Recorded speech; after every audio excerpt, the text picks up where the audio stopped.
एका रात्रीत शिव कसे जागे झाले.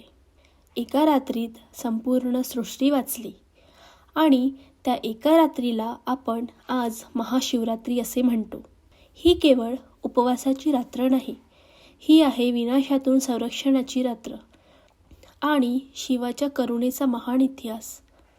आज आपण जाणून घेणार आहोत महाशिवरात्रीचा खरा जन्म कसा झाला.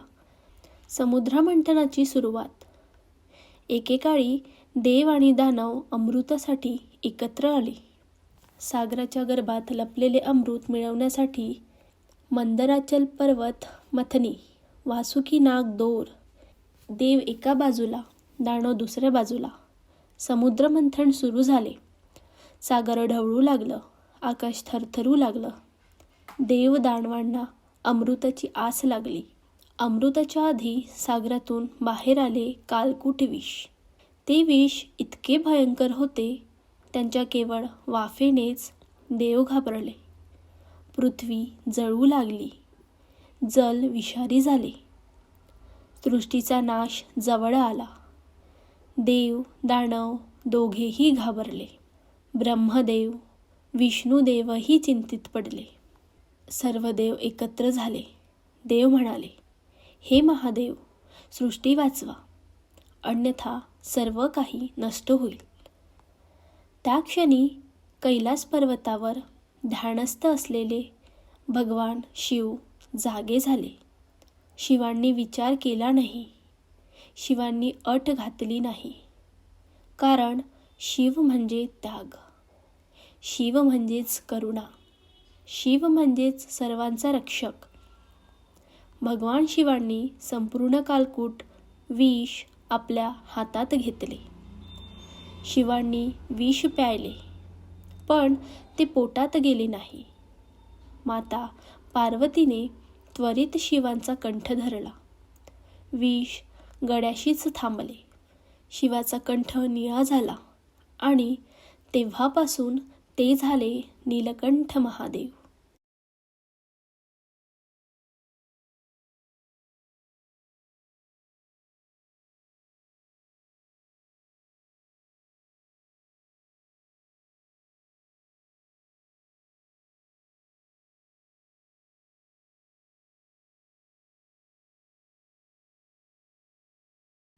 देवांनी शिवाची पूजा केली.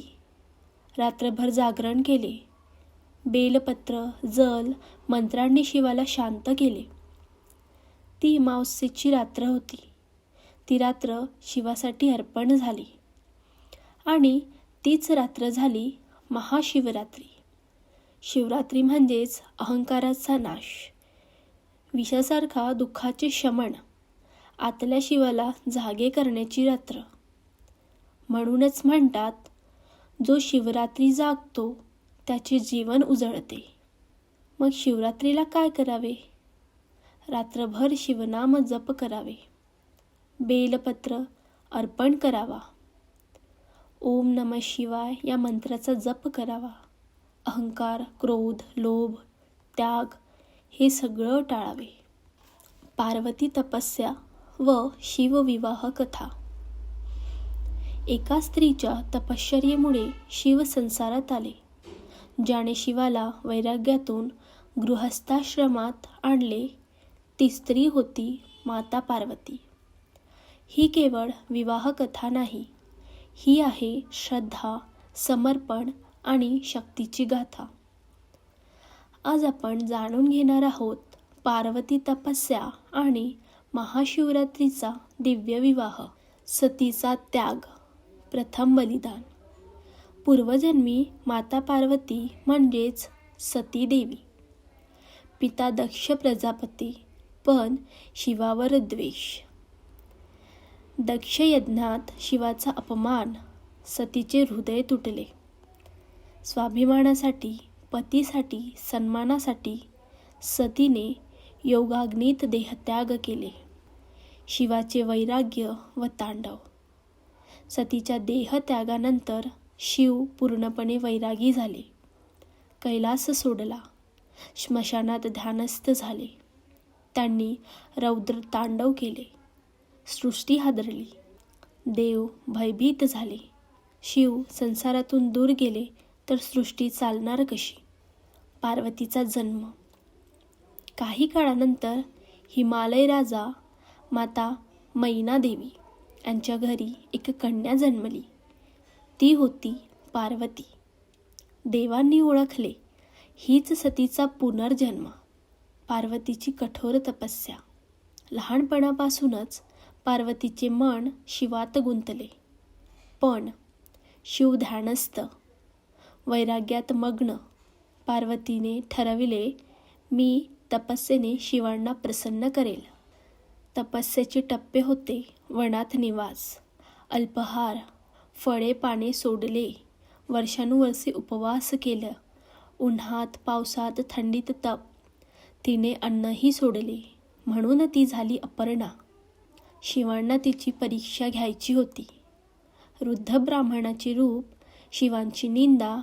ब्राह्मण म्हणतो, तो शिव स्मशानवासी आहे, योग्य वर नाही. पार्वती संतप्त झाली. शिव माझे सर्वस्व. त्या क्षणी शिव प्रकट झाले. शिव म्हणाले, तुझ्या तपस्येने मी प्रसन्न झालो आहे. शिवांनी पार्वतीला पत्नी म्हणून स्वीकारले. शक्ती व शिवाचे मिलन निश्चित झाले. महाशिवरात्रीच्या रात्री विवाह. देवांनी मुहूर्त पाहिला. अमावस्येची पवित्र रात्र, फाल्गुन महिन्यातील ती रात्र. तीच रात्र होती महाशिवरात्री. पार्वती म्हणजेच सौंदर्य व शक्तीचं रूप. शिव म्हणजेच वैराग्य व करुणा. देव ऋषी गंधर्व उपस्थित. शिवशक्ती विवाह संपन्न झाला. शिव म्हणजेच चेतना, शक्ती म्हणजेच ऊर्जा. दोघांचे मिलन म्हणजेच सृष्टीची निर्मिती, जीवनाचा संतुलन. म्हणून शिवरात्रीला विवाह साजरा होतो. खास करून स्त्रियांसाठी संदेश आहे, श्रद्धा कधी हार मानत नाही. तपस्या म्हणजे संयम. शक्ती म्हणजेच सहनशक्ती. पार्वती म्हणजे नारी शक्तीचे सर्वोच्च रूप. गरीब शिकारीची शिवरात्री कथा. अनवधानाने केलेली पूजा, पण मिळाला मोक्ष. न पूजा माहिती होती, ना व्रताची जाण, तरीही शिव प्रसन्न झाले. ही कथा आहे श्रद्धेची नाही, ही कथा आहे करुणेची. आज एका गरीब शिकारीची शिवरात्रीची अद्भुत कथा. एक दाट जंगल होते. एक गरीब शिकारी दिवसभर शिकार शोधली, पण एकही प्राणी मिळाला नाही. उपाशी पोट, सूर्य मावळू लागला आणि जंगलात हिंस्र प्राण्यांची भीती वाढली. बेलाच्या झाडावर रात्र काढण्याचा निर्णय घेतला. शिकारी म्हणाला, आज रात्र झाडावरच काढावी लागेल. तो चढला बेलाच्या झाडावर. खाली दिसले एक दगडी शिवलिंग, पण त्याला काहीच कल्पना नव्हती. रात्र गडद झाली. खाली प्राण्यांचा आवाज. भीतीने शिकारी झाड हलवत राहिला. बेलाची पाने खाली पडू लागली, थेट शिवलिंगावर पडली. घामाचे थेंब, अश्रू, पावसाची थेंब. अनवधानाने बेलपत्र अर्पण होत होते. शिकारी संपूर्ण रात्र जागा राहिला. झोप नाही, अन्न नाही, पाणी नाही. अनाहूतपणे झाले. उपवास, जागरण, बेलपत्र अर्पण.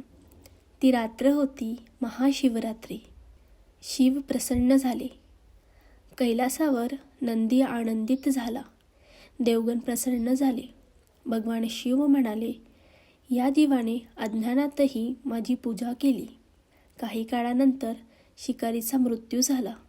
यमदूत त्याला घेऊन निघाले. पण अचानक शिवदूत प्रकट झाले. त्यांनी यमदूतांना रोखले. शिवदूत म्हणाले, हा भक्त महाशिवरात्रीचा पुण्यवान आहे. शिकारीला थेट शिवलोक नेण्यात आले. जिथे दुःख नाही, भय नाही, त्याला मिळाला मोक्ष. शिवलिंग प्रकट होण्याची कथा. ना ब्रह्मा ना विष्णू, जिथे सर्व देव थांबले तिथे प्रकट झाले शिव. ही कथा आहे अहंकार विरुद्ध अनंतत्वाची. ही कथा आहे रूप विरुद्ध निराकाराची. आज आपण जाणून शिवलिंग प्रथम कसे प्रकट झाले?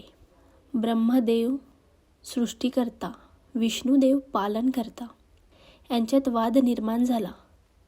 ब्रह्मा म्हणाले, मी सृष्टी निर्माण करतो, मी श्रेष्ठ आहे.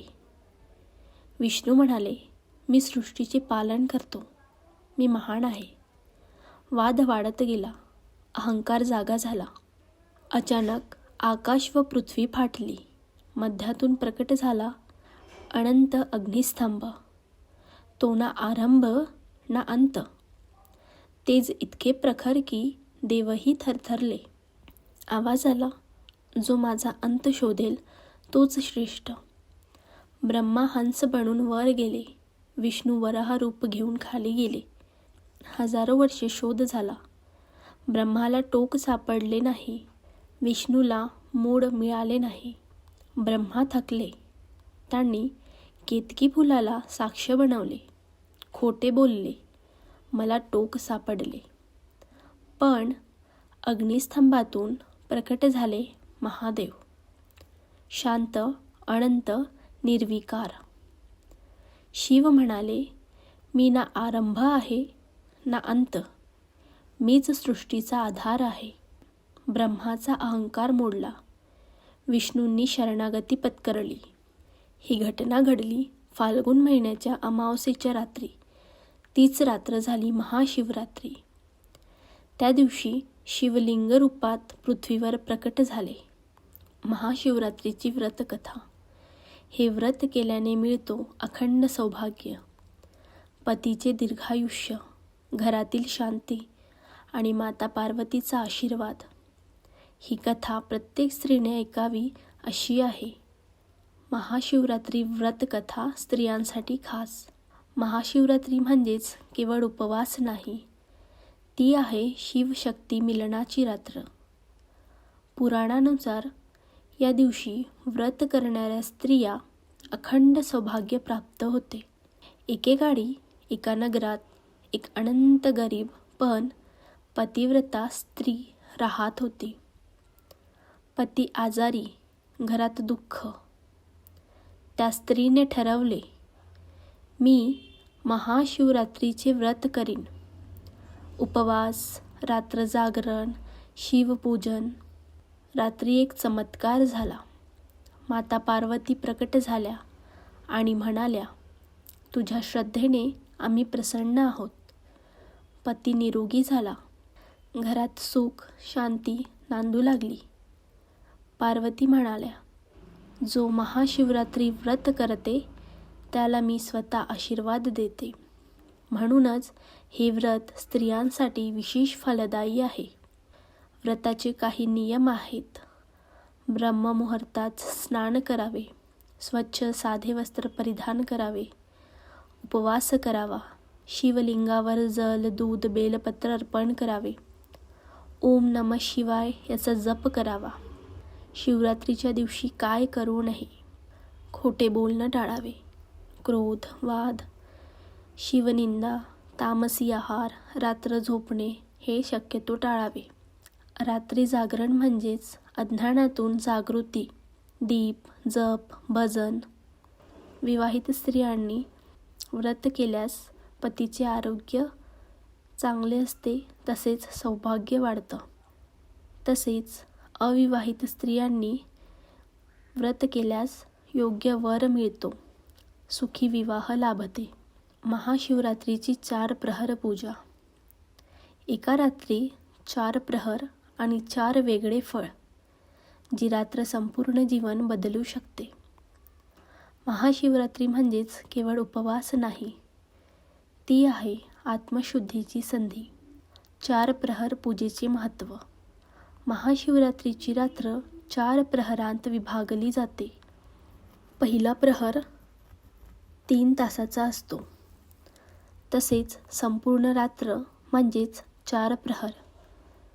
शास्त्रांनुसार प्रत्येक प्रहरात वेगवेगळी पूजा केल्यास वेगवेगळे फळ प्राप्त होते. पहिली प्रहर पूजा. सूर्यास्तानंतर सुमारे 6 ते 9 या दरम्यान जलाभिषेक करावे, दूध अर्पण करावे, बेलपत्र चढवावे, दीप लावावे. एक राजा होता. त्याने पहिल्या प्रहारात श्रद्धेने पूजा केली आणि त्याचे राज्य संकटातून वाचले. दुसरा प्रहर 9 ते 12.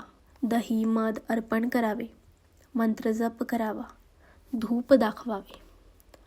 एका व्यापाऱ्याने या प्रहारात पूजा केली आणि त्याचे कर्ज संपले. समृद्धी, व्यवसायात यश येतो, संकटमुक्ती होते. तिसरा प्रहर 12 ते 3. घृत अभिषेक करावा, रुद्राभिषेक करावा, शिवतांडव स्तोत्र म्हणावा. एका तपस्व्याला या प्रहारात शिवदर्शन झाले. पुण्यवृद्धी वाढते, पापक्षय होते, शिवकृपा लाभते. चौथा प्रहर 3 ते सूर्योदयापर्यंत. पंचामृत अर्पण करावे, बेल फुले वाहावी, शांत ध्यान करावे. एका वृद्ध स्त्रीने या प्रहारात पूजा केली आणि तिला मोक्ष प्राप्ती झाली. आत्मशांती झालं, मोक्षमार्ग मिळाला, शिव साक्षात्कार झाले. 4 प्रहर म्हणजेच जीवनाचे 4 टप्पे. पहिला प्रहर बालपण, दुसरा प्रहर तरुणावस्था, तिसरा प्रहर प्रौढत्व, चौथा प्रहर वैराग्य. जर तुम्हाला हा व्हिडिओ आवडला असेल तर चॅनलला लाईक करा, शेअर करा आणि मंदिर यात्रा विथ निकू राजला सबस्क्राईब करायला विसरू नका.